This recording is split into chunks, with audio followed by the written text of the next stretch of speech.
제가 이번에 다룰 내용은 태아와 물인데요. 보통 한 임신 12주 정도가 되면 아기들이 엄마 이렇게 몸속에 양수죠. 양수를 먹기 시작을 한대요. 이제 그걸 먹으면서 나중에 태어나면 엄마 젖을 물어야 되잖아요. 그런 걸 연습을 한대요. 너무 신기하죠.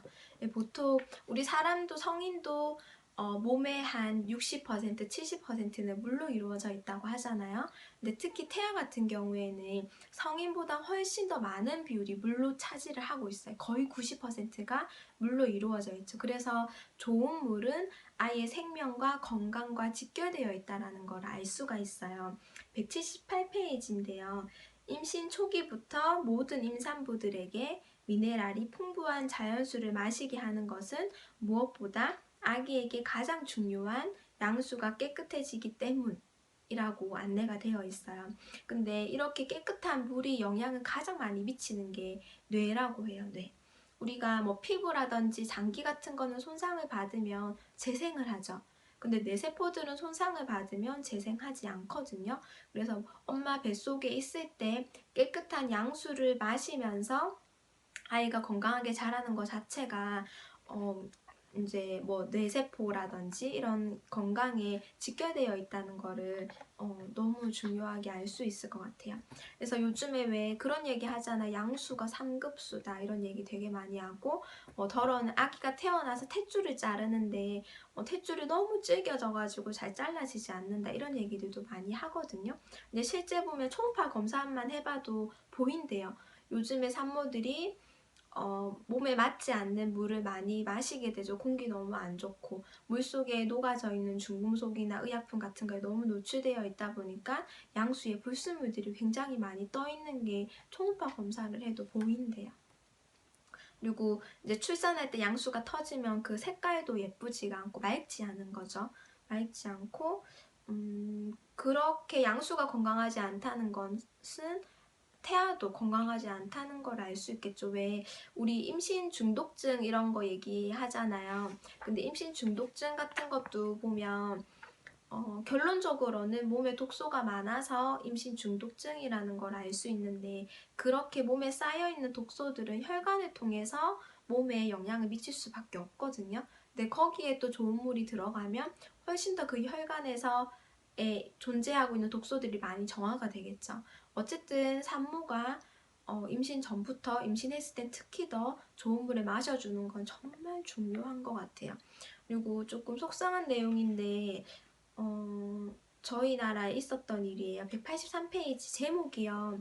산모가 마시는 나쁜 물은 유산, 기형아로 이어진다라고 하는 내용인데 실제 90년도 11월에서 91년도 2월까지 두산전자라고 하는 회사에서 325톤에 달하는 페놀을 그냥 하천에다 흘려보낸 거예요. 낙동강에. 그러면은 그 근처에 사는 일반인들도 마찬가지겠지만 산모들의 피해가 얼마나 무섭냐면요. 일단은 산모들이 이 페놀에 오염이 되어서 피해받은 신고 건만 해도 1300여 건. 근데 신고 안 된 것도 굉장히 많겠죠. 훨씬 더 많을 거예요. 그렇게 되어 있는데 그 피해의 결과가 뭐냐면요. 그 지역의 산모들이 유산하거나 아이가 사산하거나 한 게 거의 50% 이상. 속상할 것 같아요. 기형아 출산율이 15%나 증가했대요. 너무 속상하지 않아요? 그런데 이렇게 피해 받았는데도 불구하고 보상받은 건 한 700만 원 정도? 이거는 너무 속상하죠. 이 돈을 받으면 위안이 될까요? 오염된 식수를 최대한 피해야 되는데 요즘에 워낙 제가 미리 다뤄드렸지만 뭐 상수원 근처에도 농약병이 너무 많이 있고 광산 폐수, 축산에서 나오는 분뇨들 그리고 파 묻어서 나오는 그 핏물들, 버려지는 항생제들, 슈퍼박테리아들, 녹조 같은 거, 그 다음에 가브라 함유 같은 거 이런 것들이 물에 너무 많이 녹아 있어요. 근데 이런 거를 우리가 굳이 먹지 않더라도 샤워만 해도 피부로도 충분히 다 들어오는 건데 정말 마시는 물이라도 걸러서 마시는 거 진짜 너무 중요할 것 같아요. 이 산모의 뱃속에서 중금속이 함유된 이 같은 양수를 지속적으로 삼키고 내뱉으며 자라는 태아의 건강, 정상적일 리가 없죠. 정상적일 리가 없죠. 그리고 이제 진짜 마지막으로 다룰 부분인데, 우리나라에서 대부분 국민들이 역삼투압 방식의 정수기를 많이 이용하고 있었죠. 근데 그 방식은 물 pH가 산성이었죠. 그래서 역삼투압 방식 물, 그러니까 산성물은 태아에게 얼마나 치명적인지를 한번 볼게요. 페이지는 189 페이지고요. 제목이 역삼투압 정수기 물은 태아에게 독이다. 독이다라고 표현이 되어 있어요. 보통 태아는 몸속에서 탯줄을 통해서 영양분을 공급을 받잖아요. 내 몸에 필요한 각종 미네랄도 마찬가지로 탯줄을 통해서 공급을 많이 받고 있어요. 그러니까 산모가 마시는 물이 태아의 건강에 직결되어 있다는 걸 알 수가 있죠. 그래서 그 세계물협회의 미네랄 연구팀의 잉글리드 로스버그 박사님께서 뭐라고 하셨냐면요. 임산부는 절대 역삼투압 정수기 물을 먹어서는 안 된다. 부모가 미네랄이 부족한 물을 마시면 태아의 건강을 해친다는 연구 결과들이 발표되고 있다.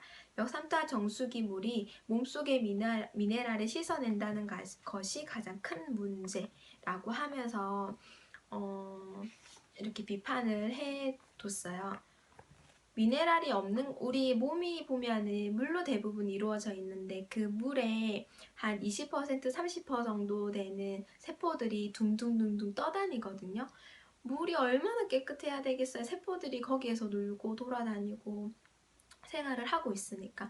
그래서 어떠한 약을 먹는 것보다 건강하고 살아있는 좋은 물을 마셔주는 게 얼마나 중요한지를 잘 알면 좋을 것 같고요.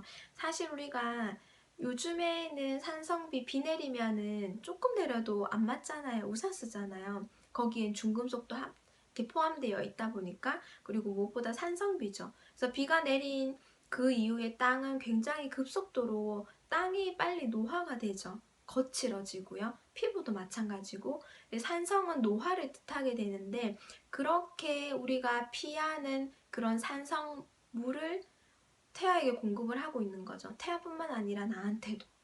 그래서 그런 거를 조금 피해주는 게 필요하고요. 태아. 애기들이 건강하게 잘 자라야 또 사회도 건강하겠죠. 건강한 어른으로 자라니까, 그죠?